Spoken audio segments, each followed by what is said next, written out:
Isipin mo na ikaw ang pinakamalaking kahihiyan ng sangkatauhan, isang tao na tinutuksong walang kakayahan ng lahat ng mga estudyante dahil sa kahinaan mo. Pero isang araw, aksidente kang uminom ng dugo ng isang 700 taong gulang na vampira at nagkaroon ka ng kapangyarihan ng mga pinakamalakas na mage sa prestihiyosong Magical Academy. At doon ka nagsimulang mag-higanti. Si Tota Kono ay isang ordinaryong estudyanteng mabaho at nakakahiya, na nakatira sa futuristic na bersyon ng Japan noong taong 2084, na kilala bilang New Tokyo. Mga 80 taon na ang nakalilipas, ang mundo na ito ay tirahan ng parehong mga normal na tao at mga may kakayahang gumamit ng magic. Pero ang mga may kapangyarihan ay laging nagtatago sa anino, malayo sa mga muggles, at inilihim ang kanilang mga pagkakakilanlan. Sa mga nakaraang dekada, natuklasan na ng mga tao kung sino ang mga magic wielders, at sila'y unti-unting nabubunyag. Habang marami ang naaakit sa kanila, hindi maiiwasan na may ilan ding nagdudulot ng diskriminasyon. Ngayon, si Tota ay naninirahan sa isang maliit na baryo na tinatawag na To, na nasa pinakailalim ng New Tokyo. Ang tanging paraan para makarating sa kabisera ay ang paggamit ng orbital elevator. Pero si Tota ay hindi ordinaryong binatilyo, gustong-gusto niyang magkaroon ng kapangyarihan. Dahil ito sa nangyaring aksidente 2 taon na ang nakalipas, kung saan nasangkot ang kanyang pamilya. Isang batang babae na nagngangalang Yukihime ang nagligtas sa kanya at mula noon ay inalagaan siya. Matapos makilala si Tota, ang anime ay magpapakita ng isang eksena 80 taon na ang nakaraan, sa mismong kabisera ng lungsod, sa prestihiyosong Magical Academy. Dito natin makikilala ang isang maliit na lalaking may pulang buhok na tinatawag na Negi Springfield, na napapaligiran ng maraming babaeng waifu. Kahit na parang talunan ng itsura niya, siya ang Diyos ng lahat ng RZ, at lahat ng magagandang babae ay tinatawag siyang Master. Siya ay higit pa sa kahit sinong SS rank na kilala ng sangkatauhan, at siya rin ang nagtuturo ng lahat ng bagay tungkol sa magic sa academy. Pagkatapos niyang batiin ang kanyang mga asawa, mga estudyante, lalabas ang kanyang number 1 student, si Asuna Kagurazoka, isang overpowered na mage na may malulupit na kakayahan. Binigyan siya ng pinakamataas na respeto, para ipakita kung gaano kalakas si Negi. Isang simpleng pagbahing niya lang ay naging sanhi ng paglipad ng mga damit ng mga babae, na nagalit ng todo dahil kita na ang kanilang plot. Kabilang si Asuna, na tinawag siyang pathetic creep, at inakusahan siya na mula pa noon, gusto niya lang gamitin ang kanyang magic para sa ganitong bagay. Humingi ng paumanhin si Negi, pero si Asuna ay wala ng awa, inilabas ang buong lakas ng kanyang magic laban sa kanya. Walang nakarinig kay Negi, ang pulang buhok na nerd, mula noon. Habang nangyayari ito, makikita natin ang isang misteryosong babae sa itaas ng silid-aralan, pinapanood ang laban. Isang berdeng buhok na babae ang tumawag sa kanya bilang headmaster, siya ay si Evangeline A.K. McDowell, isang 700 taong gulang na immortal vampire. Pero ayon kay Evangeline, ang immortality ay hindi isang biyaya. Sa kanyang pananaw, ito ay malungkot at walang hanggan. Fast forward sa kasalukuyan, makikita natin si Evangeline, na ngayoy ganap ng dalaga, at kilala na ngayon bilang si Yukihime. Siya ay nagtuturo na ngayon sa paaralan ni Tota. Habang naglalakad siya papuntang school, makikita si Tota at ang kanyang mga kaibigan na nagplano na ambush-in siya mula sa isang puno gamit ang mga kahoy na sandata. Pagdating sa tamang distansya, sinubukan ng mga kaibigan ni Tota Kono na atakihin si Yukihime, pero madali lang niyang hinarang ang lahat gamit ang isang invisible magic barrier. Pagkatapos, isang simpleng suntok lang ang nagpatamba sa kanila. Pagbalik sa klase, sinermonan sila ni Yukihime dahil sa kanilang walang kwentang pagtatangka at sinabi na mga 100 taon pa ang kakailanganin nila bago nila siya matalo. Lumabas na gustong-gusto ng grupo ni Tota na umalis sa probinsya at pumunta sa kabisera, ang New Tokyo, para akyatin ang napakataas na orbital elevator na nagkokonekta sa Earth at outer space. Gusto nilang gumawa ng pangalan para sa kanilang sarili, ngunit may kondisyon ang village elder, kailangan muna nilang talunin si Yukihime bago sila makaalis sa probinsya. Kaya't sinusubukan ng mga binata na atakihin si Yukihime tuwing may pagkakataon. Habang sinasaway sila sa klase, tinanong nila si Yukihime tungkol sa invisible wall na ginamit niya laban sa kanila. Pero kunwari siyang clueless at nagsabi na wala siyang alam doon. Tinanong nila kung ito ba ang magic na naririnig nila kamakailan, at nagreklamo si Tota na unfair na hindi nila alam na kaya niyang gawin iyon.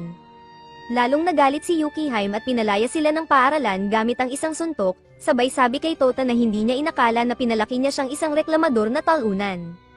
Kinagabihan, tinanong ng kasamahan ni Yukihime kung hindi ba siya masyadong naging mabagsik sa mga estudyante, pero sinabi niyang dapat nitong itago ang rocket nito sa kanyang bulsa at mind his own business. Pagkatapos ng klase, naglakad-lakad si Tota sa tabi ng ilog kasama ang kanyang mga kaibigan at pinag-usapan nila ang tungkol sa magical apps na nagbibigay daan sa mga ordinaryong tao na gumamit ng magic. Ngunit kahit isang app ay nagkakahalaga ng 100,000 yen. Dahil dito, sinabi ni Tota na kailangan nilang mag-training sa tradisyonal na paraan at gamitin ang lakas nila para talunin si Yukihime at makapagpatuloy sa pag-akyat ng tower. Nalala ng mga kaibigan niya na araw ng kamatayan ng mga magulang ni Tota, na namatay sa isang aksidente 2 taon na ang nakalipas. Kahit siya ang tanging nakaligtas, nawalan siya ng alaala mula sa insidente at wala na siyang maalala tungkol sa kanyang pamilya. Nananalangin siya sa libingan ng kanyang lolo, si Negi Springfield, at sa flashback, malalaman natin na nakilala ni Negi si Yukihime noong araw ng aksidente at mula noon, inalagaan siya nito. Nagsimula silang magkasundo at ngayon ay hindi na sila mapaghiwalay. Pagkatapos ng kanyang panalangin, nakita niya ang multo ng isang batang lalaki na nagsabi sa kanya na hintayin siya sa itaas ng tower. Tinanong ni Tota kung sino siya at bakit niya iyon sinasabi, pero naglaho ang multo na parang wala lang, na parang mga tatay niyo. Bumalik siya sa bahay at naghanda ng masarap na hapunan para sa kanila ni Yukihime. Tinanong niya si Yukihime tungkol sa magic at hiniling na turuan siya nito, pero kunwari lang siyang hindi narinig at sinabihan siyang mag-focus sa pag-aaral. Sinabi ni Tota na matatalo niya siya sa lalong madaling panahon at aalis papuntang tower.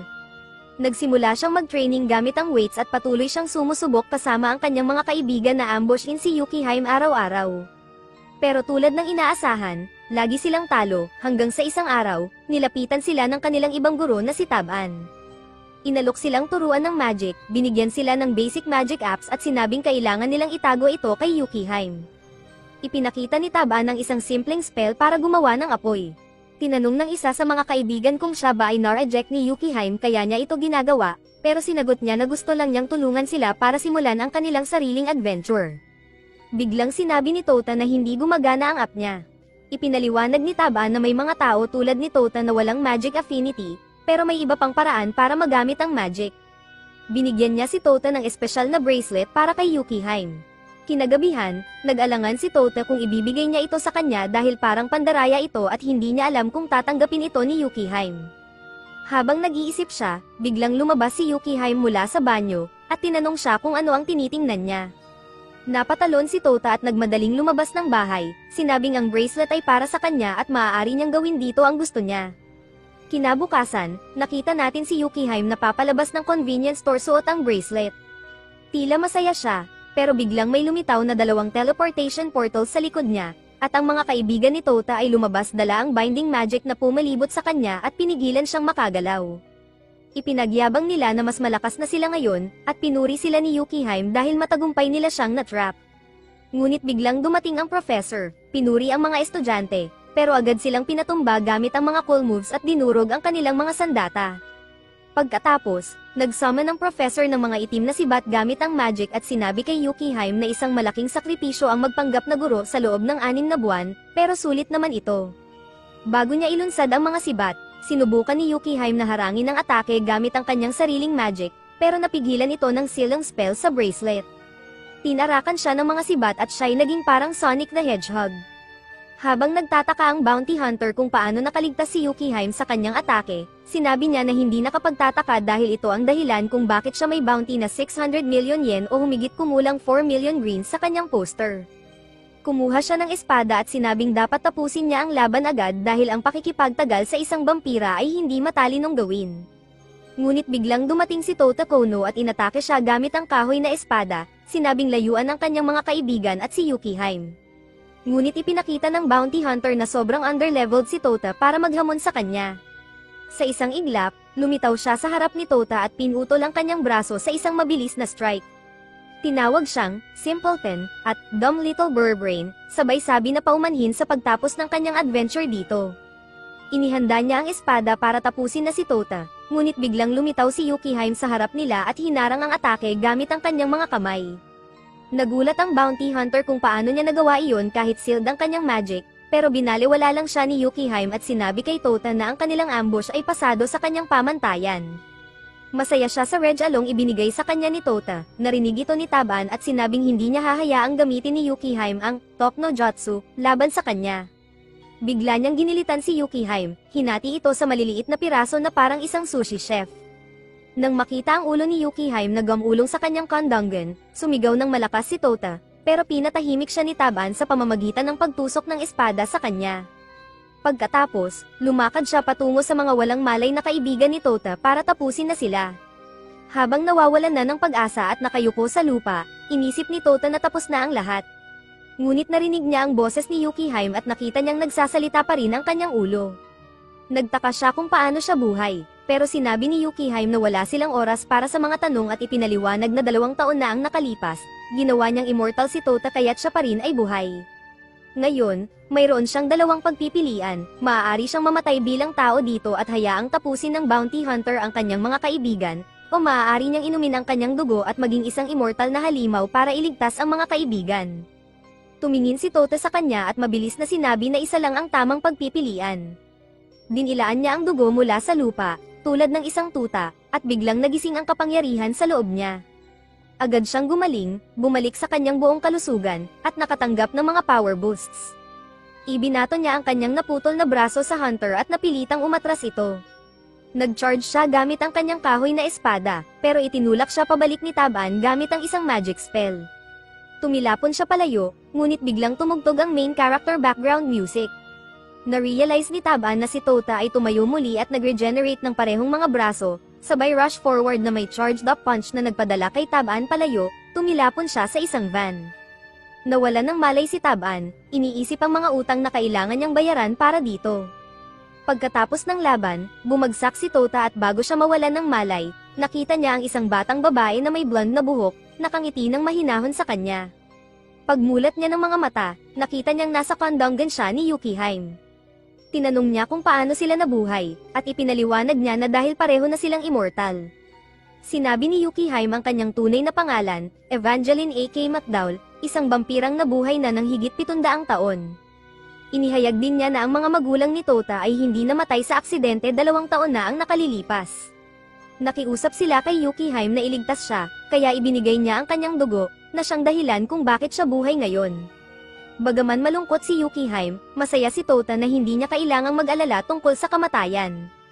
Para sa kanya, ang pagiging immortal ay nangangahulugang makakasama niya si Yukihime ng mas matagal. Sinubukan ipaliwanag ni Yukihime ang malalim na konsepto ng kalungkutan ng pagiging immortal, ngunit sinabi lang ni Tota na siya ay tunay na nasisiyahan dahil buhay siya at si Yukihime. Kahit marami na siyang naging kaibigan sa probinsya, si Yukihime pa rin ang tanging itinuturing niyang pamilya. Pagkatapos nito, nagpasya silang umalis sa bayan dahil nagiging delikado na ang sitwasyon, lalo't natuklasan ng bounty hunters ang tunay na pagkakakilanlan ni Yukihime. Kinaumagahan, iniwan nila ang bayan at nagsimulang maglakad patungo sa kabisera, New Tokyo, para tuparin ang pangarap ni Tota. Habang naglalakad sila sa mga malalawak na motorway na minsang puno ng mga tao, ngayon ay unti-unting nasisira habang ang populasyon ng mundo ay bumaba matapos ang malaking sakuna. Habang naglalakad sila papuntang New Tokyo, iniskip ni Tota ang history lesson ni Evangeline, curious din sa kwento tulad ng lahat, at nagtanong kung bakit sila naglalakad at hindi gumagamit ng kotse o iba pang transportasyon.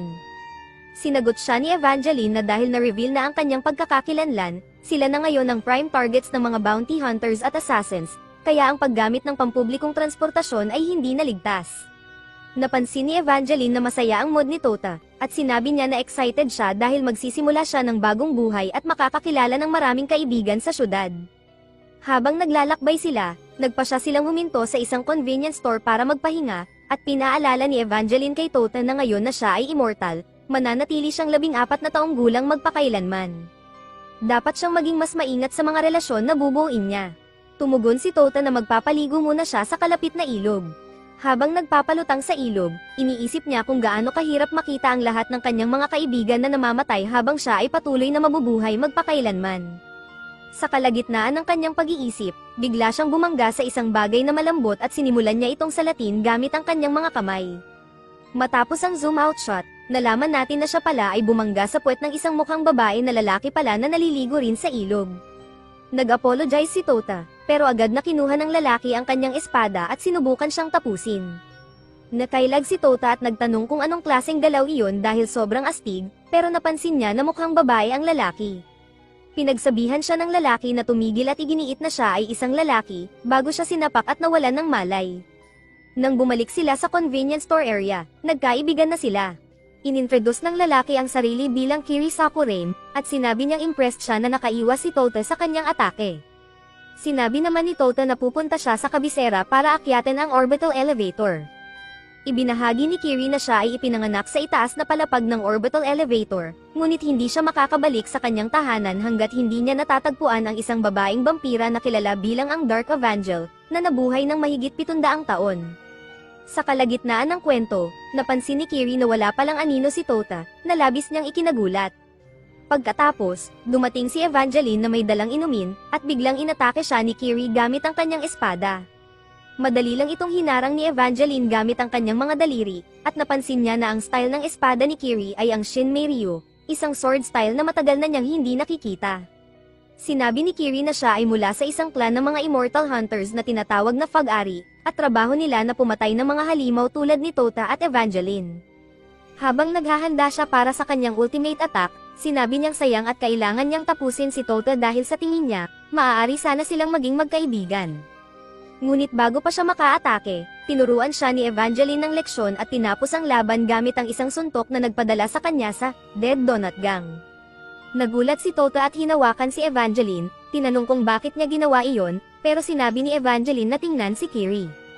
Napansin nila na mabilis na gumaling ang katawan ni Kiri mula sa pinsala habang nakahiga ito sa sahig, walang malay. Sinubukan ni Tota na gisingin siya, pero nang tinignan niya kung talagang lalaki ba si Kiri, nagising ito at sinampal si Tota, sabay tanong kung isa ba siyang YouTube influencer o ano. Pagbalik ni Kiri sa kanyang ulirat, itinutok niyang muli ang kanyang espada kay Evangeline at sinabi na kahit anumang mangyari, pababagsakin niya ito. Pero sinabi ni Evangeline na natalo na siya at kung gusto pa rin niyang makipaglaban, kailangan muna niyang patunayan ang kanyang galing sa pamamagitan ng pagtalo sa kanyang estudyante, si Tota. Nang marinig ito, biglang umatake si Kiri kay Tota, pero umatras si Tota at sinabi na walang dahilan para silang dalawa ay maglaban. Hiniling ni Tota na bigyan siya ng espada para maging patas ang laban. Gumawa sila ng kasunduan na ang matatalo ay kailangang sumunod sa isang utos mula sa mananalo. Pumayag si Kiri sa mga kondisyon, at nagsimula ang kanilang laban. Sa simula, dinamin na ni Tota ang laban, binigyan si Kiri ng isang malinis na sipa sa mukha. Nagpalitan sila ng ilang mga atake, at pinilit ni Kiri na tapusin ang laban sa pamamagitan ng pagpugot sa ulo ni Tota, iniisip na tiyak na mapipigilan siya nito. Pero sa kanyang gulat, kinuha ni Tota ang kanyang naputol na ulo at ikinabat itong muli habang nasa ere, pagkatapos ay binigyan si Kiri ng isang malakas na suntok na halos magpalubog sa lupa. Matapos makabawi ni Kiri mula sa atake, pinirmahan niya ang isang blood contract kasama si Tota, na nagsasaad na sila ay magiging magkaibigan hanggang kamatayan. Nagpasya silang lahat na magtungo sa hot springs para maglinis ng katawan. Habang naroon, napansin ni Tota na kakaiba ang katawan ni Kiri dahil parang masyadong pambabae ito, kaya nagtataka siya. Ngunit sa halip na isipin iyon, nagpasya siyang sumilip kay Evangeline. Habang pinapanood si Evangeline, nadiskubre ni Tota na ang tunay niyang anyo ay isang maliit na batang babae na flat-chested. Ginagamit ni Evangeline ang mga espesyal na pills para magmukhang mas matanda at mature. Dahil dito, nawala ang interes ni Tota at sinabi niya na hindi siya si Mr. Beast's childhood friend. Ibinigay ni Evangeline kay Kiri ang pagkakataon na mag-train sa ilalim niya, upang maging malakas na sapat para talunin siya balang araw. Patuloy silang naglakbay patungo sa kabisera, at habang nasa daan, sinabi ni Tota na nakatagpo agad sila ng isa pang immortal, kaya sigurado siyang marami pa silang makikilala sa lungsod. Nais niyang magtipon ng mga kapwa immortal para bumuo ng grupo na tutulong sa mga tao gamit ang kanilang kapangyarihan. Sa narinig, biglang natawa si Evangeline, sinabing pinaalala nito sa kanya ang isang hanggal na dati ring naghangad ng pareho. Sa sandaling iyon, dumating ang isang hanay ng mga itim na kotse.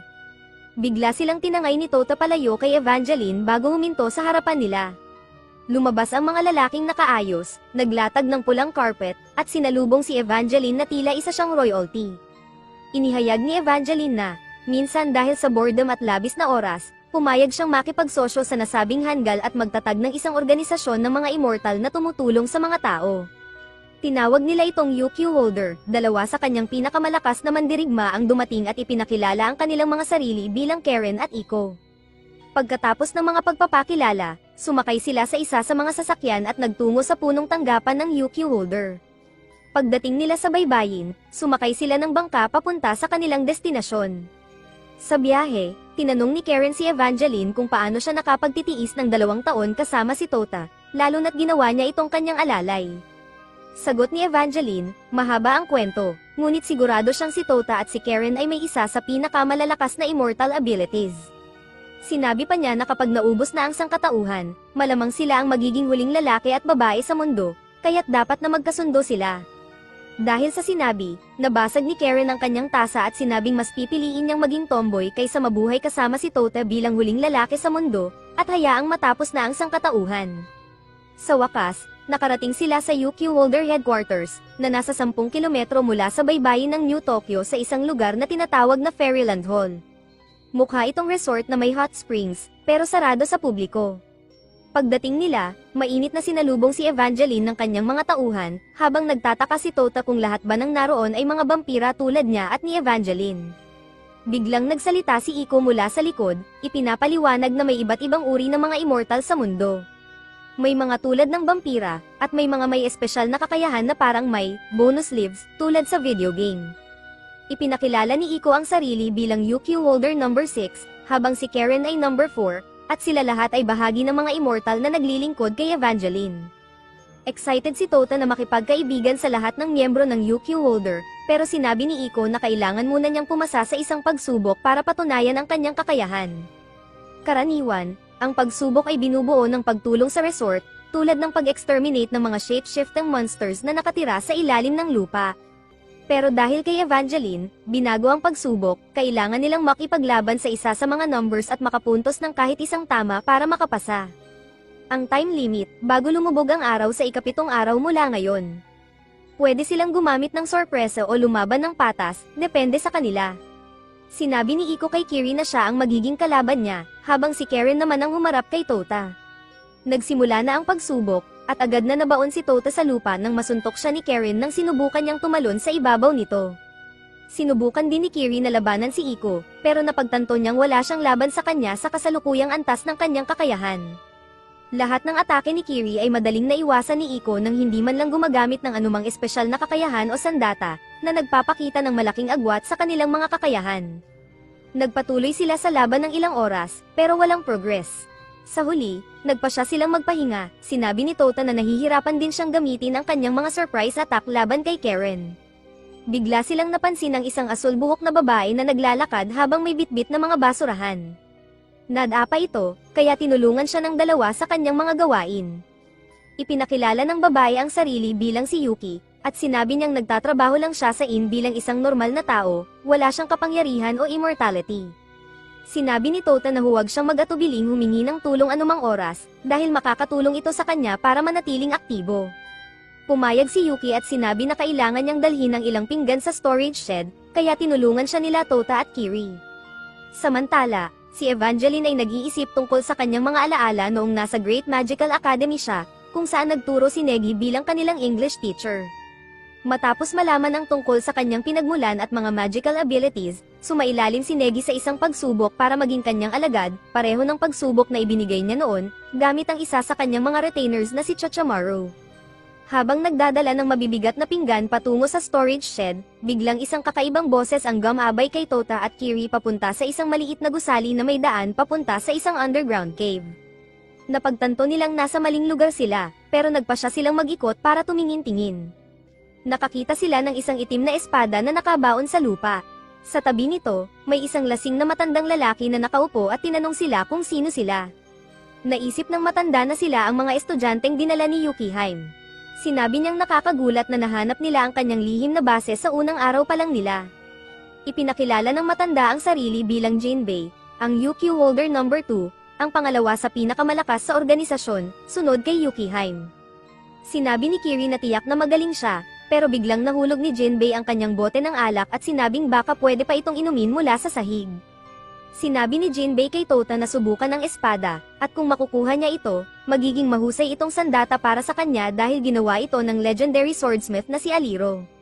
Sinabi ni Tota na hindi siya mahilig sa mga sandata dahil masyadong malaki at sagabal ito, pero sinabi ni Jinbei na nakakapagpaastig ang mga sandata sa isang lalaki. Sa huli, sumang-ayon si Tota at sinubukang bunutin ang espada, pero hindi man lang ito gumalaw kahit kaunti. Sinabi ni Jinbei na hindi niya sinabi na magiging madali ito, at napakaraming malalakas na lalaki na nagtangkang bunutin ng espada sa nakalipas na mga dekada, pero walang nagtagumpay.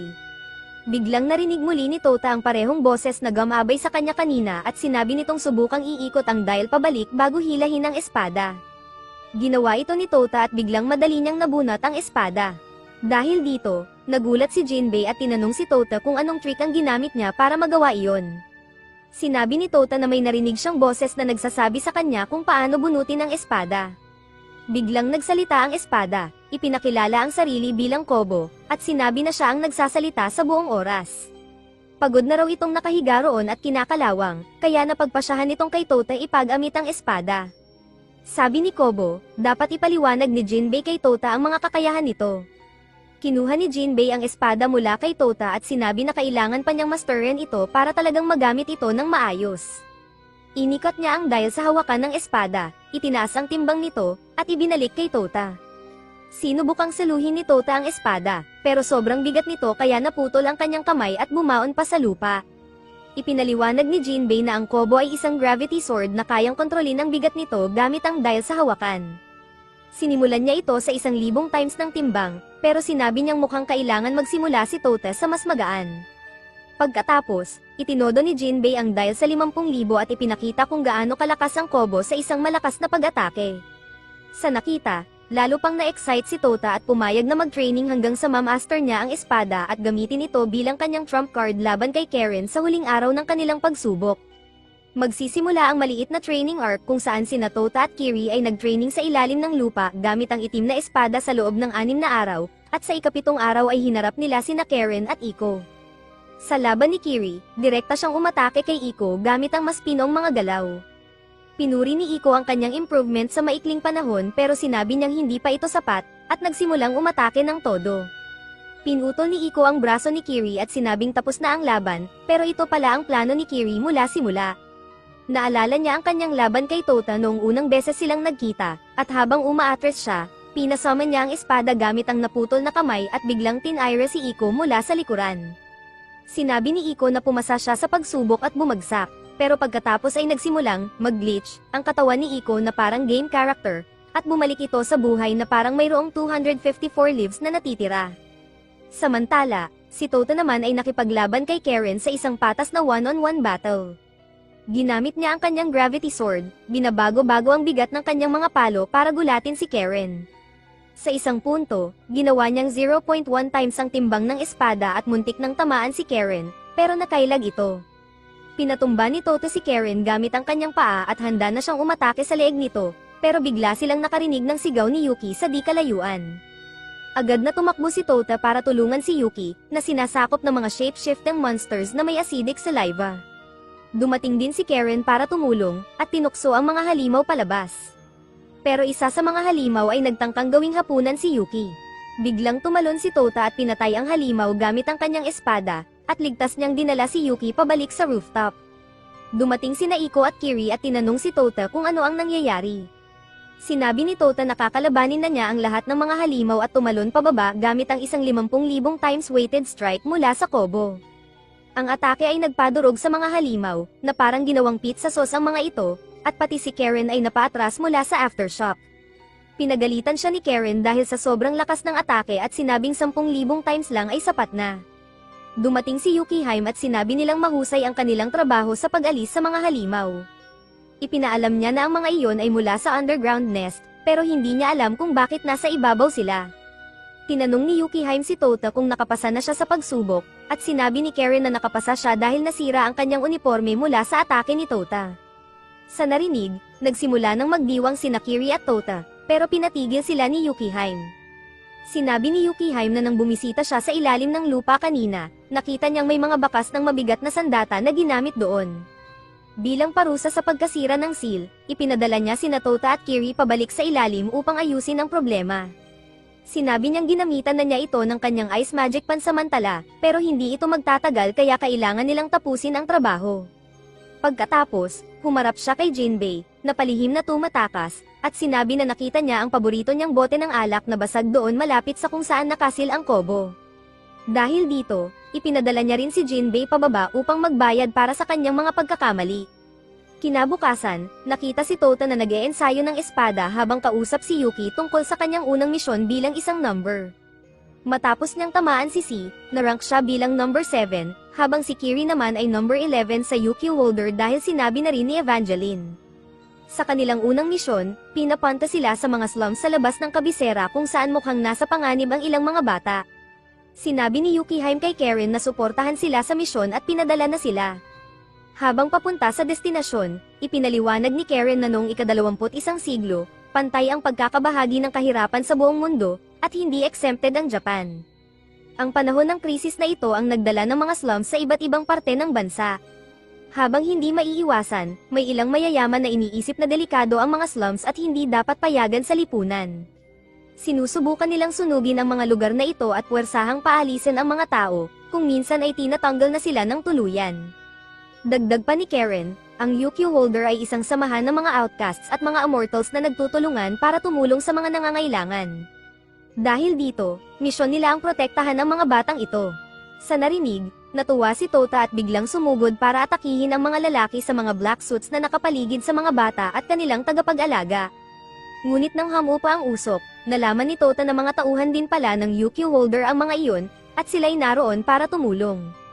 Dahil dito, tinawag siyang tanga ni Karen, ang mga lalaki pala ay naroon para magbigay ng seguridad at tumulong maghanda ng pagkain para sa mga bata sa slums.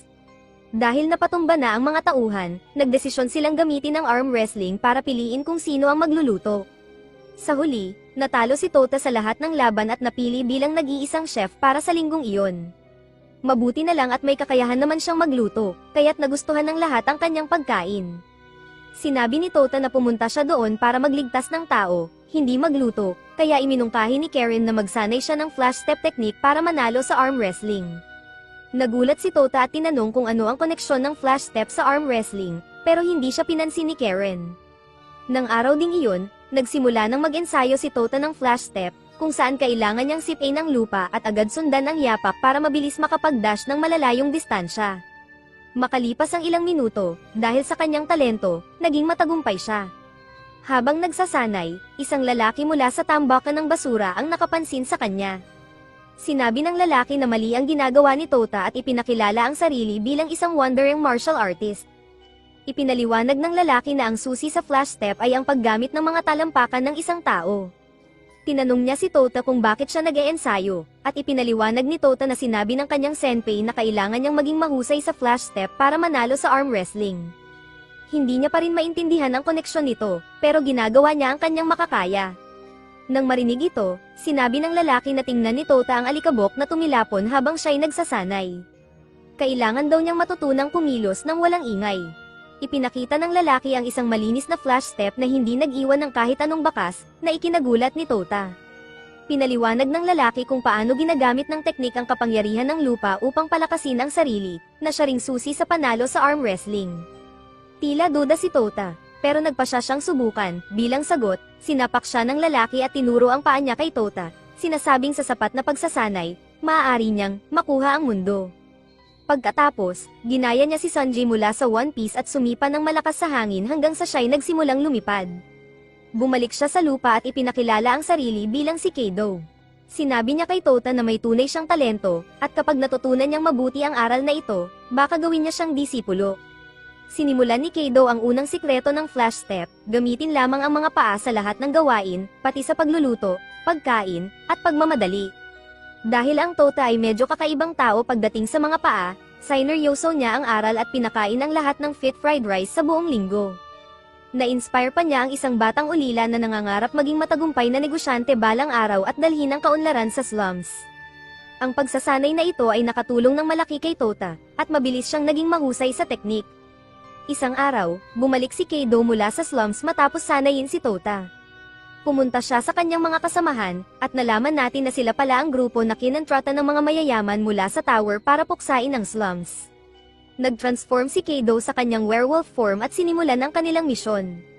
Samantala, si Tota ay patuloy na tumutulong sa bayan, naghahatid ng mga lutong pagkain sa mga miyembro ng UQ Holder.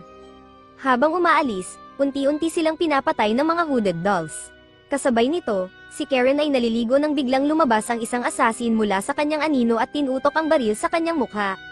Inagaw ni Karen ang baril at bumaril pabalik, pero hinarang ito ng kalaban gamit ang isang kutsilyo.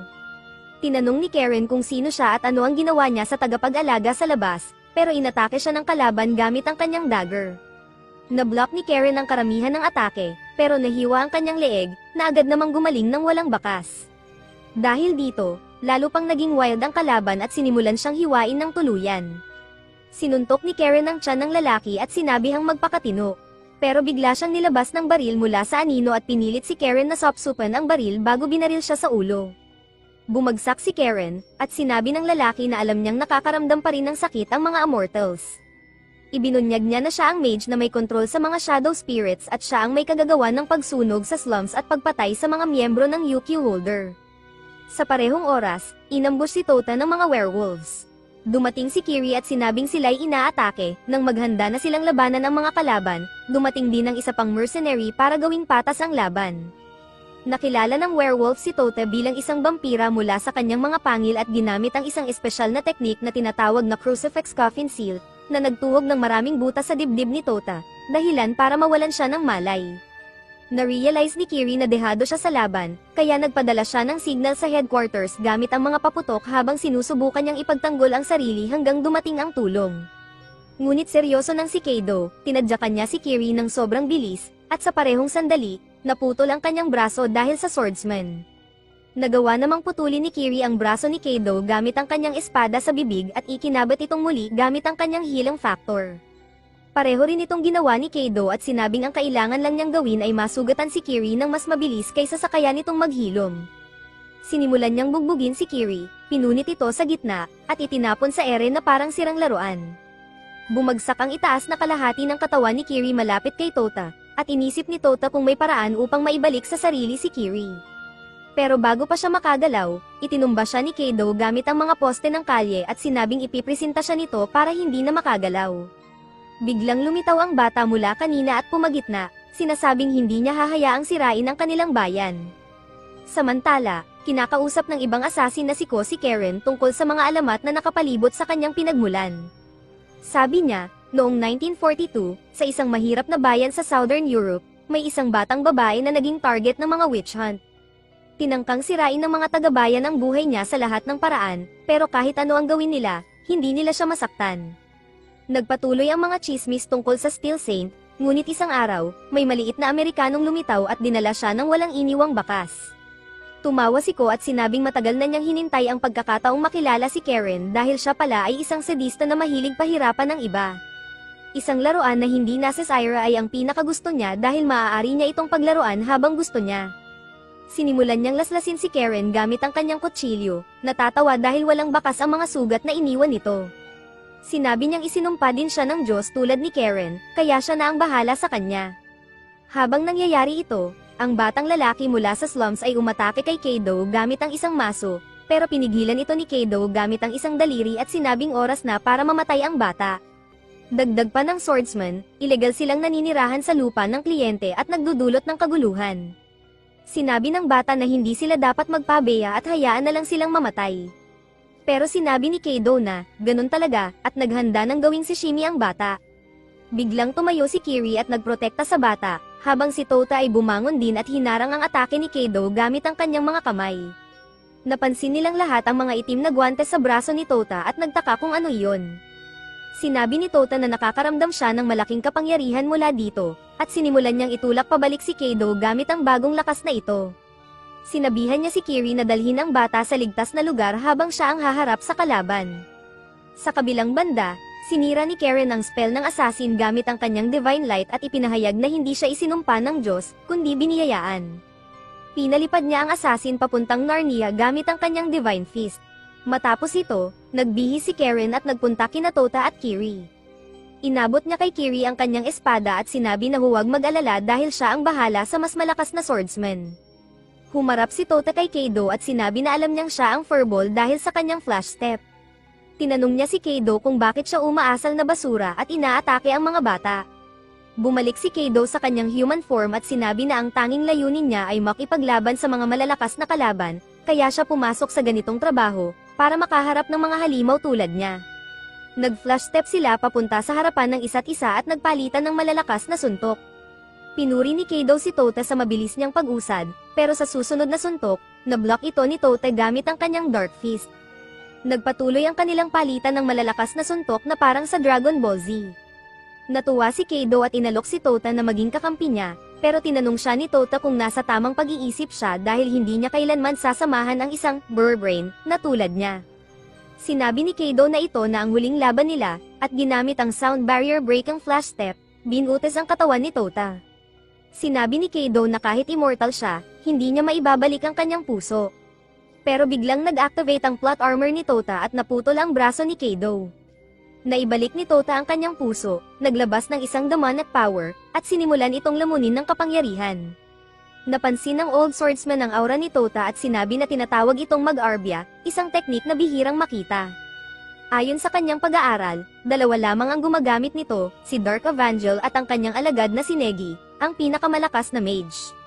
Sinabi niyang ang teknik na ito ay sumisipsip ng negatibong emosyon at ginagawa itong purong kapangyarihan.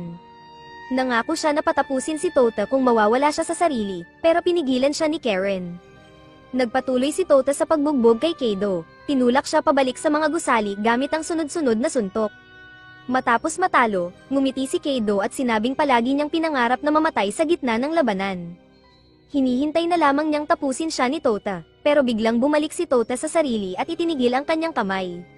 Sinabi ni Tota na nakita niya ang Dark Light sa likod ng kanyang mga mata, pero hindi niya hahayaang lamunin siya ng kapangyarihang ito. Binalik niya ang transformation sa loob ng katawan niya at bumagsak habang hinihingal. Tumayo si Kaido at sinabing nawala na ni Tota ang tanging pagkakataon niyang talunin siya dahil nakabawi na siya. Ngunit sinabi ni Tota na tumigil siya sa pagsisinungaling dahil kitang-kita namang pagod na rin siya. Nagkasundo silang magpasya sa laban sa pamamagitan ng isang arm wrestling match. Bago magsimula, ibinunyag ni Kaido ang ikalawang sikreto ng Flash Step. Upang maging tunay na master, kailangan paniwalaan mong ikaw ang nag-iisang tao sa mundo.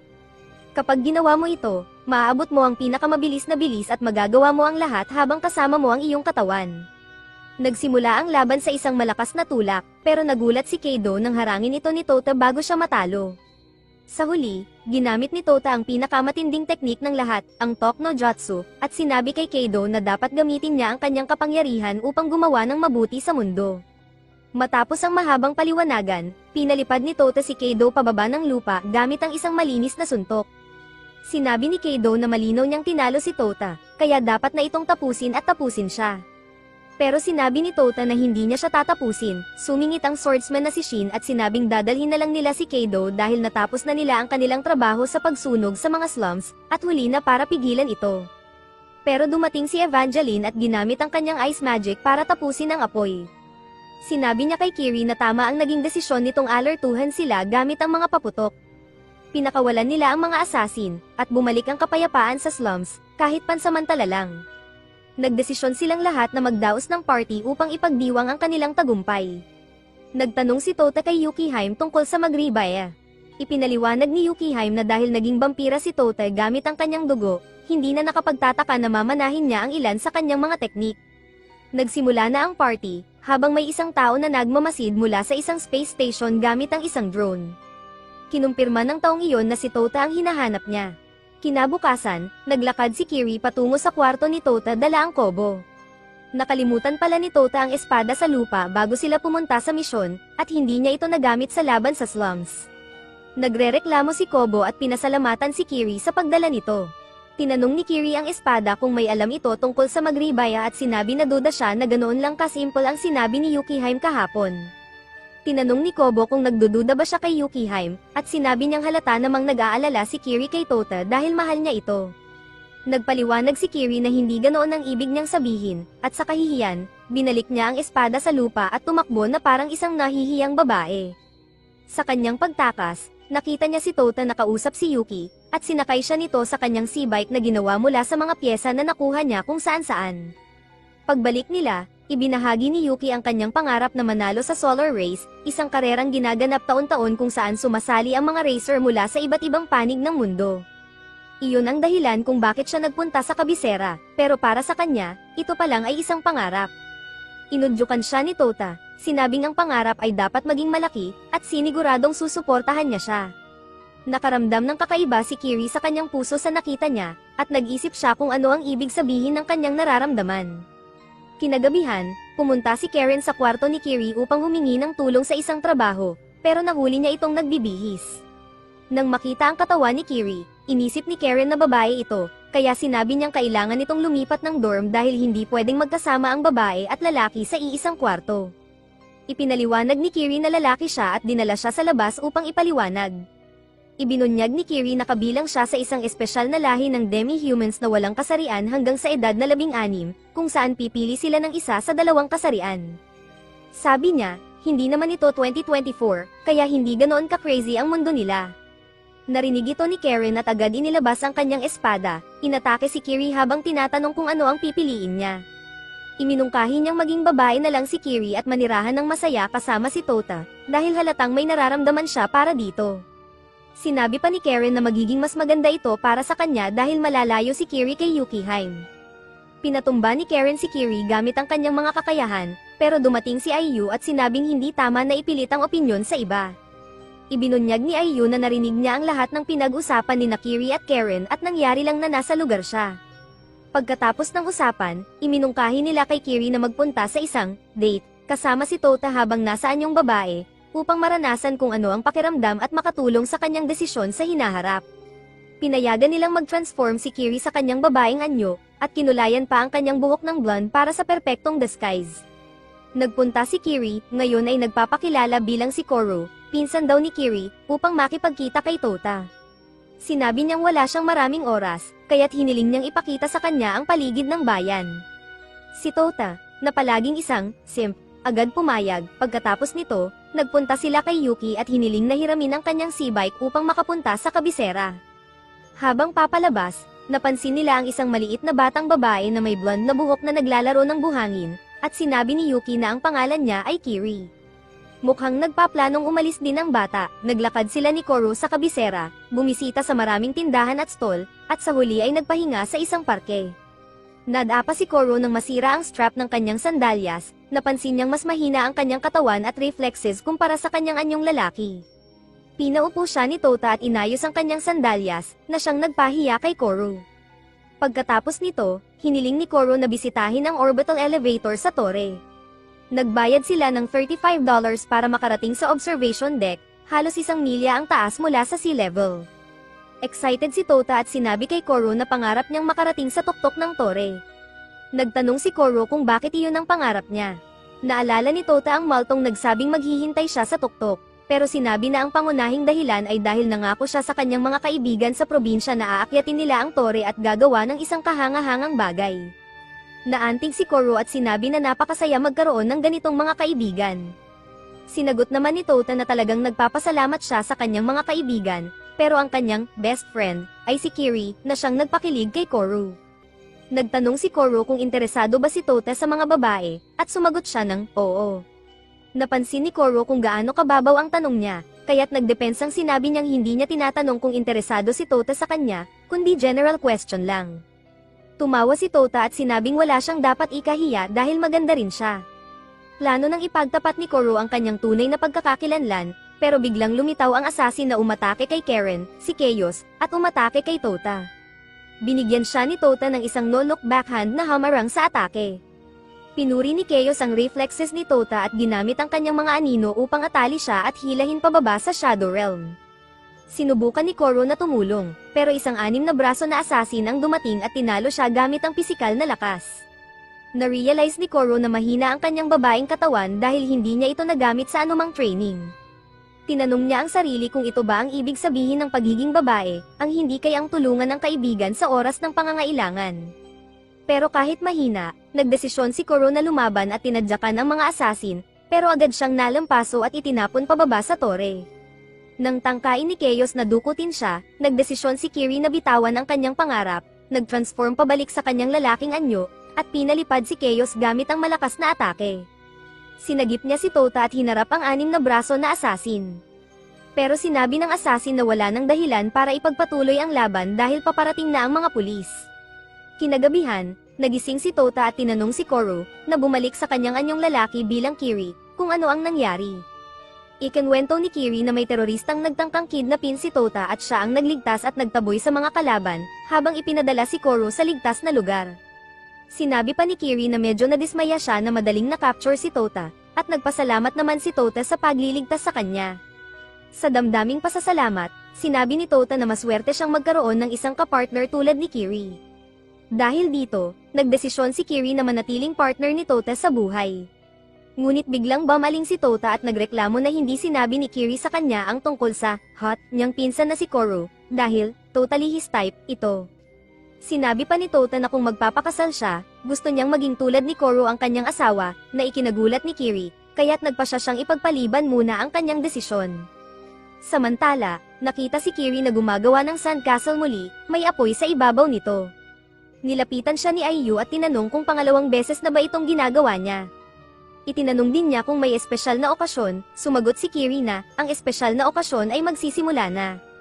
Kinabukasan, bumalik sina Tota at Kiri sa headquarters at sinalubong sila ni Karen at Nico na excited na malaman kung ano ang nangyari. Kinuha ni Karen si Kiri at tinanong kung bakit hindi siya nakasuot ng kanyang dress at nasaan yung babae. Sumagot si Kiri na mahaba ang kwento, samantala, ipinakilala ni Ayu si Tota kay Kiri, pero sinabi ni Kiri kay Ayu na gusto niyang kausapin si Tota ng mag-isa. Dinala niya si Tota sa isang maliit na kalye sa compound. Humarap si Kiri at sinabing igalang siya ni Tota dahil mas senior siya sa kanya sa organisasyon. Pinaupo niya si Tota sa sahig at sinabing mag-bark para sa kanya, sinundan ng pagtadyak sa mukha ni Tota. Sinabi ni Kiri na kailangan niyang hayaang gawin iyon dahil palpak siya ng 6 na beses. Naguluhan si Tota dahil ito ang unang beses nilang nagkita.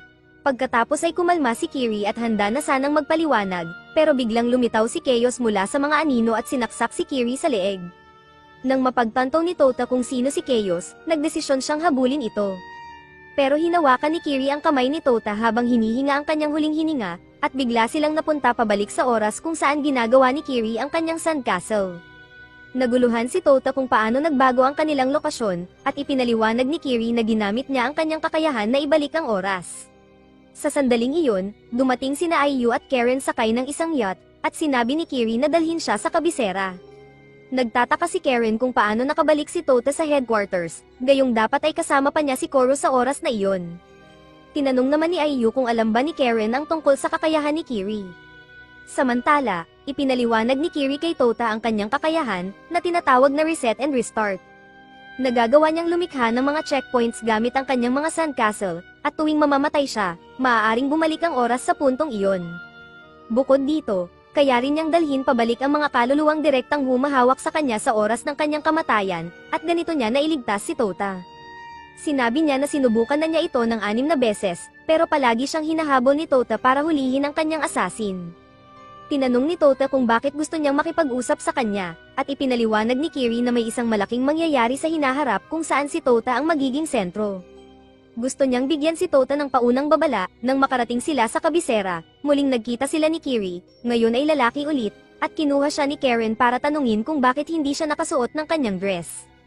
Samantala, sinubukan ni Nico na ipakilala si Kiri kay Tota, pero sinabi ni Kiri na gusto niyang makipag-usap ng mag-isa.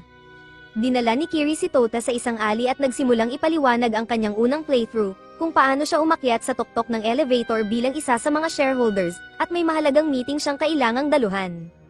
Nang makarating siya sa kabisera, nakasalubong niya si Tota at si Kiri, na gustong sumama dahil excited na malaman na kaya niyang makarating sa tuktok ng tore. Pero bago pa niya matapos ang kanyang kwento, biglang lumabas mula sa mga anino si Chaos at umatake kay Kiri. Ngunit ngayon, dala ni Tota ang kobo, at ginamit niya ito upang labanan si Chaos.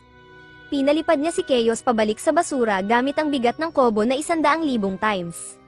Matapos ang laban, bumalik sila sa usapan ni Kiri. Ikinwento ni Kiri na pagdating nila sa tore, nakita nila si Fate, isang tanyag na mage at isa sa pinakamalakas sa mundo, na may balak kidnapin si Tota. Tinalo ni Fate silang lahat, kabilang na sina Karen at Ayu, at kinuha ang buhay ni Kiri habang sinasabing siya ang nagmamay-ari kay Tota. Dahil sa kakayahan ni Kiri, bumalik siya sa kanyang checkpoint at nagpasya siyang bigyan si Tota ng babala. Kinailangan niyang ulitin ang buong proseso ng 8 beses bago makarating sa kasalukuyang playthrough, kaya't siya'y medyo inis kay Tota noong una silang nagkita. Ikinwento ni Kiri na dati si Fate ay isang bayani ng sangkatauhan, nakipaglaban siya sa digmaan upang iligtas ang Mars. Pero ngayon, naging isang kontrabida siya, at hindi niya alam kung bakit hinahabol si Tota. Biglang lumitaw sina Karen at Ayu mula sa likuran at sumama sa pag-uusap. Napagdesisyonan nila na sumakay ng tren papunta sa tore. Habang naglalakbay, ipinaliwanag ni Kiri ang kanyang dalawang plano. Plan A, hulihin si Fate at dalhin siya sa kanilang headquarters upang malaman kung ano ang gusto niya. At Plan B, gamitin ang kakayahan ni Kiri upang ibalik ang oras kung sakaling mabaygo ang una nilang plano. Nakarating sila sa tore at inihanda ang kanilang mga sarili. Habang naghihintay sila kay Fate, isang blonde na nakatakip ang mukha ang tumakbo patungo kay Tota at naglagay ng isang seal sa kanyang likod. Tumatanggap ng tawag si Tota mula kay Yukihaim, na ipinaliwanag na 80 taon na ang nakalipas, nakipaglaban si Fate sa tabi ng kanyang lolo, si Negi, upang lutasin ang isang problema sa Mars. Sumama si Yukihaim kalaunan, at magkasama silang bumuo ng Yuki Holder. Pero 20 taon na ang nakalilipas, nang pumanaw si Negi, nagbago ang pagkatao at ugali ni Fate, at naging isang banta sa sangkatauhan. Hinahabol ni Fate si Tota dahil sa relasyon niya kay Negi, kaya't anuman ang sabihin ni Fate, hindi dapat ito paniwalaan ni Tota. Nalilito si Tota at inisip niyang maaaring mas maraming sagot si Fate. Pero dumating ang balita mula kina Kiri at Ayu na malapit na si Fate, kaya't kailangan na nilang mag-focus sa plano. Pinlano nilang tirahin si Fate gamit ang laser attack mula sa satellite ni Ayu, pero biglang pinigilan ni Tota dahil nakita niyang kasama ni Fate ang kanyang mga kaibigan mula sa probinsya. Nagpunta si Tota sa kanyang mga kaibigan at tinanong kung ano ang ginagawa nila roon. Sa gitna ng kanilang pag-uusap, sinubukan pa ring tirahin ni Ayu si Fate, umaasa na mapoprotektahan ni Tota ang kanyang mga kaibigan. Nakipag-usap si Tota sa kanyang mga kaibigan at nalaman na lumipat na rin sila sa lungsod. Naroon sila upang tingnan ang tore. Sinabi ni Tota na dapat silang maghanap ng makakain, pero pinigilan sila ni Fate, na biglang sumulpot sa pagitan nila. Ipinakilala ni Fate ang sarili bilang isang matalik na kaibigan ng kanyang lolo, at kinuha ang mga kaibigan ni Tota bilang mga bihag. Ipinakita niya na mayroon siyang impormasyon tungkol sa lahat ng tao sa buhay ni Tota. Dagdag pa niya, dapat sumama si Tota sa kanya kung gusto niyang malaman ang tungkol sa kanyang nakaraan at maging isang dakilang tao tulad ng kanyang lolo, imbes na manatili kay Yukihaim.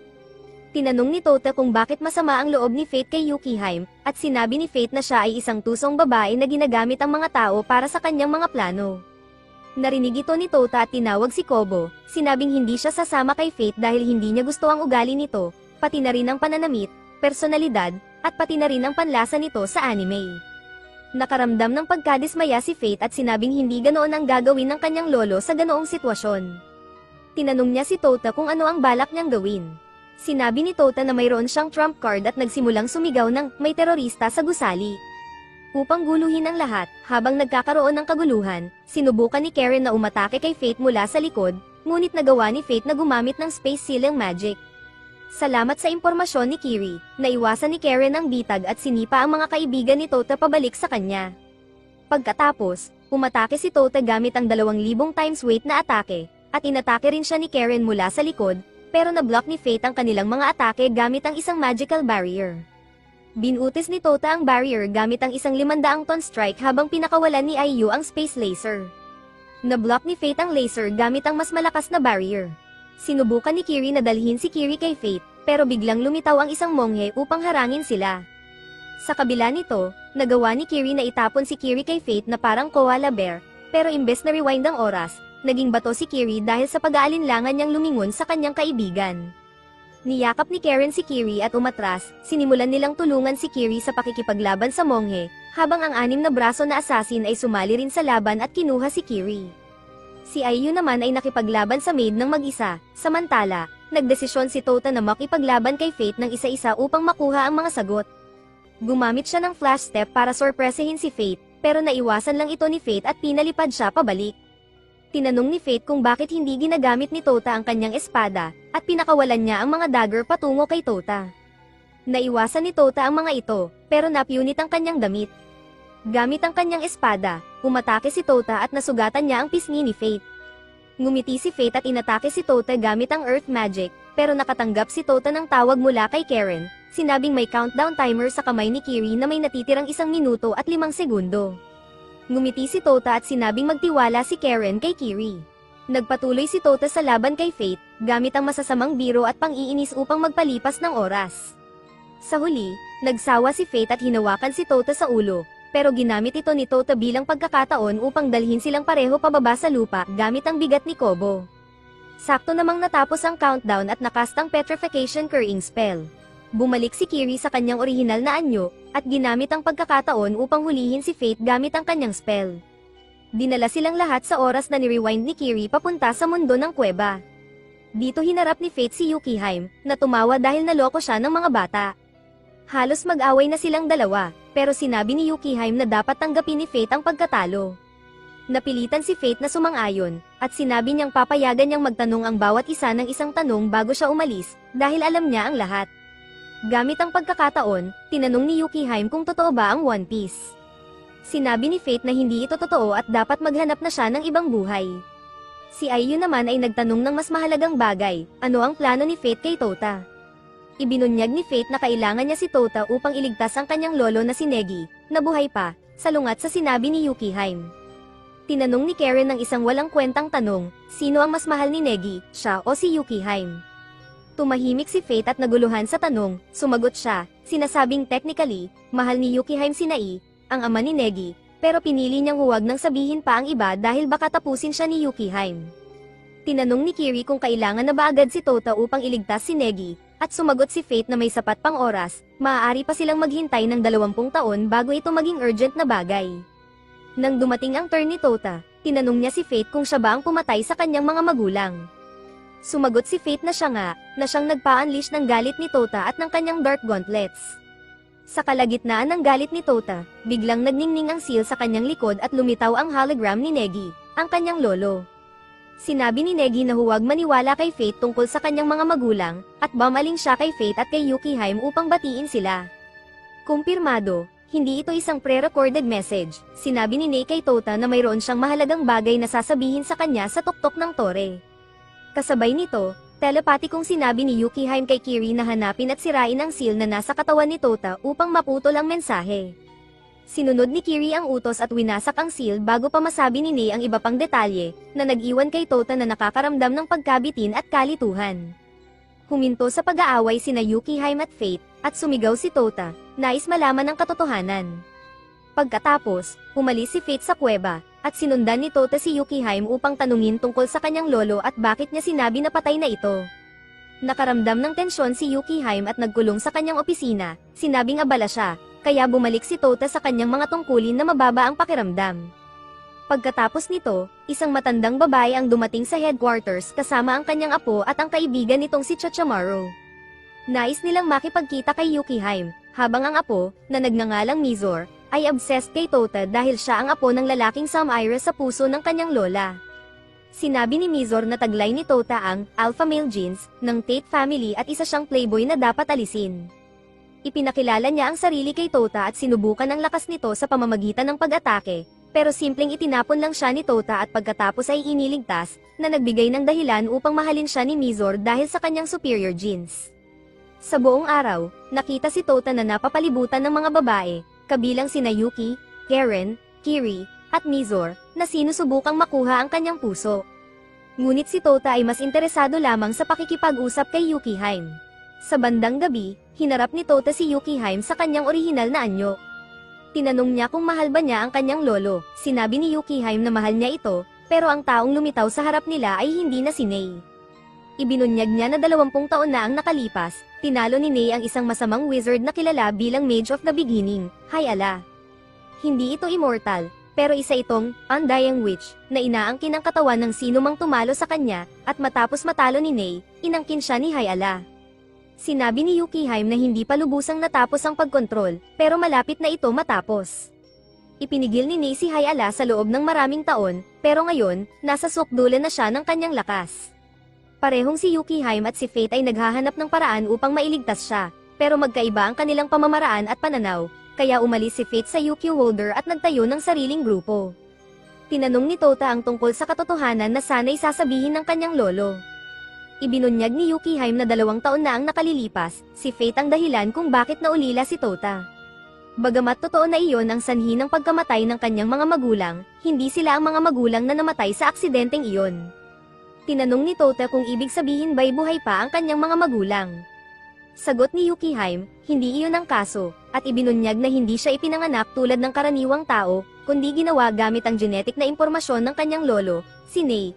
Ibig sabihin, siya ay isang clone. Pagkarinig nito, nalungkot si Tota at nadama ang lungkot na parang niloko siya ng buong buhay niya. Bagamat mabuti na hindi niya nawala ang kanyang mga alaala, mas nakakakilabot ang malaman na wala siyang alaala simula pa sa simula. Nakita ito ni Mizor, kaya sinubukan siyang pasayahin at dinala siya sa kabisera kung saan ginaganap ang mga promotional matches para sa Maora Martial Arts Tournament, isang festival kung saan naglalaban-laban ang mga malalakas na martial artists mula sa iba't ibang panig ng mundo para sa top spot. Ang mga preliminaries ay ginanap sa Maora Academy, at ang finals ay sa tuktok ng Tore. Na-excite si Tota, pero hindi sila makasali dahil puno na ang lahat ng slots para sa tournament ngayong taon. Pagkatapos nito, umakyat sila sa mataas na lugar upang makita ang tanawin ng lungsod, at nakilala nila si Hakazi, ang dating estudyante ni Nei at kaklase ni Yukihime. Ipinakilala rin nila sina Chachamaru at Mana, ang bagong director ng Maora Academy at host ng tournament. Habang pinapasyalan nila ang dating silid-aralan, nagkataong may ilang kalahok na nasugatan, kaya't nakuha ni Tota ang pagkakataon na makilahok sa tournament, salamat sa kapangyarihan ni Mana. Ang unang kalaban ni Tota ay ang blonde na hooded figure mula kanina, na nagpakilalang isang tagasunod ng Mage of the Beginning at nagsabing siya ay si Cutlass, ang kapatid ni Tota. Tinawag niyang isang failed experiment si Tota at sinaksak siya gamit ang malakas na slash attack. Ginamit ni Tota ang magribaya, pero muli siyang pinaluhod ni Cutlass gamit ang malalakas na spell at mga replica swords na nagde-deflect ng lahat ng magic. Unti-unting nawawala sa sarili si Tota, pero sa tulong ng Talk no Jutsu at mga cheer mula sa kanyang mga kaibigan sa crowd, bumalik siya sa katinoan at nagdesisyong lumaban bilang isang tunay na bida. Ngunit sinabi ni Cutlass na tapos na ang usapan at dumating ang kanyang turn. Biglang lumitaw si Nei sa arena, buhay at totoo, pinawalang bisa ni Nei ang lahat ng magic na nagpipigil kay Tota, at hinarap siya ni Tota upang tanungin kung bakit hindi siya kailanman sinubukan kidnapin habang siya ay nasa nayon. Sinabi ni Nei na mas protektado si Tota kaysa sa iniisip niya, dahil sa kanyang master na si Yukihime. Bigla namang dumating si Yukihime, umatake sa arena gamit ang Ice Lances, at lumapag sa harap ni Tota. Sinabi ni Nei na si Yukihime ay kasing lakas pa rin ng dati, pero sinabi ni Yukihime na tigilan na ang pagsasalita na parang siya si Nei, dahil alam niyang ito ay ang Mage of the Beginning na nagsasalita. Ipinahayag ng Mage na kailangan na nilang maglaban ng todo, kaya pinigilan ni Nei si Yukihime gamit ang dalawa niyang tauhan at dating kaklase, sina Nuka at Yu. Dumating din ang isang mandirigma na si Jack, dala ang kanyang malaking espada, na nakatutok kay Tota. Ngunit hinaranggan ni Karen at Kiri ang atake ni Jack at sumali sa laban, kasama si Kiri. Sinabi ni Yukihime na hindi niya alam kung bakit kasama ang mga tulad ni Nuka at Jack sa Mage, pero ayaw niyang labanan sila kung mayroon pang ibang paraan. Gayunpaman, si Nei ay isang mahusay na mage na may napakalaking kapangyarihang magical. Biglang bumahing si Nei, at sa isang iglap, ang lahat sa arena ay naging hubad dahil sa kakaibang kapangyarihan niya. Sinabi ni Yukihime na patunay iyon kung gaano kalakas si Nei, dahil nagawa niyang dasarmahan ang lahat gamit lang ang isang bahing. Nagmungkahi si Kiri na magpatuloy si Nei sa pakikipag-usap kay Tota upang makumbinsi siya, pero ibinunyag ni Nuka ang tunay na intensyon ni Kiri gamit ang kanyang artifact. Ipinakita nito ang mga iniisip at alaala ni Kiri sa anyo ng mga salita at larawan sa kanyang libro. Samantala, ibinunyag ni Yu na si Tota ay isang eksperimental na clone na nilikha sa isang lihim na lab gamit ang mga genes ni Nei at ang estudyante niyang si Asuna. Biglang narinig nila ang isang kakaibang tinig at hinatak silang lahat sa isang imaginary world. Nakilala ni Tota ang isang lalaking nagngangalang Aliro, ang lumikha ng espada ni Tota, si Kobo. Ipinakita ni Aliro kay Tota ang nakaraan ni Yukihime at kung paano siya unang umibig sa kanyang lolo na si Nagi, ngunit hindi niya nakuha ang pagmamahal ni Nagi. Sa halip, si Nagi ay nagpakasal sa iba at nagkaroon ng anak na si Nei. Nang pumasok si Nei sa akademya ni Yukihime, siya naman ang umibig dito, pero muli, hindi rin ito ibinalik ni Nei. Subalit, kahit ganoon, nakasama pa rin ni Yukihime si Nei bilang kanyang estudyante. Masaya si Tota na makita ang ngiti ni Yukihime sa mga alaala at nagpasalamat kay Aliro sa pagpapakita ng mga ito. Ngunit sinabi ni Aliro na hindi ito mga alaala niya. Biglang lumitaw ang Mage of the Beginning at ginapos si Yukihime sa kanyang spell. Sinira ng Mage ang katawan ni Yukihime at tinusok si Tota gamit ang mga magic needles, dahilan upang siya'y gumapang patungo sa katawan ni Yukihime. Nang makuha niya ito, sinabi niya kay Yukihime na hindi na siya magdurusa at sasamahan niya siya sa kanyang walang hanggang buhay. Nagbalik ang lakas ni Yukihime at bumalik siya sa kanyang kamalayan. Nagpatuloy ang labanan laban sa mage, pero ginamit ng mage ang anyo ni Nei at hinalikan si Yukihime, kasunod ng pag-atake kay Tota gamit ang isang lightning spear. Dumyugo ang ilong ni Yukihime sa kabiglaanan, at sinabi ni Tota na masama ang ugali niya dahil inibig niya ang kanyang lolo at lolo sa tuhod. Sinabi ni Yukihime na sa loob ng 700 taon, 3 lalaki lang ang inibig niya, kasama na si Tota. Ngunit nagduda si Tota sa kanyang sinabi, kaya't sinuntok siya ni Yukihime sa mukha dahil napahiya siya. Nagpatuloy ang laban ngunit hindi pa rin sila makaungos. Napasailalim si Tota sa kontrol ng kanyang mga kaibigan na hinihila siya pababa sa kawalan ng pag-asa. Ngunit biglang lumitaw si Asuna at binasag ang imaginary world gamit ang kanyang magic na tumataboy sa mga spell. Ibinunyag niya na siya ang kalahating bahagi ni Tota na siyang gumagawa sa kanya bilang kanyang lola. Nakipagkita rin si Asuna kay Yukihime na nagtanong kung paano siya naroroon. Ipinaliwanag ni Asuna na ang kanyang totoong katawan ay nasa Mars pa rin, pero dahil sa pakikialam ni Ayu sa alaala ni Tota, nagkaroon siya ng pagkakataon na makapasok dito. Sinabi rin ni Asuna na ilang segundo pa lang ang lumilipas sa totoong mundo at tutulungan niya silang makalabas dito. Ibinigay ni Asuna ang impormasyon kung paano talunin ang Mage of the Beginning at binasag ang mga selyo, na nagbigay daan sa lahat na tumungo sa kanilang mga posisyon. Si Yukihime ay hinarap si Cutlass, habang sina Kiri at Karen ay nakipaglaban kay Jack. Si Kiri naman ay tumungo kina Yu at Nuka, habang si Tota ay sumugod kay Nei gamit ang kanyang espada at mga dark gauntlet, sinabing ililigtas niya ito. Sumali rin si Fate sa laban at nakatulong kay Yukihime na pansamantalang paghiwalayin ang kaluluwa ni Nei mula sa Mage of the Beginning. Nagkaroon si Nei ng ilang sandali upang makipag-usap sa kanila, ngunit hinayaan ni Tota na gugulin ni Nei ang mga huling sandali kasama si Yukihime.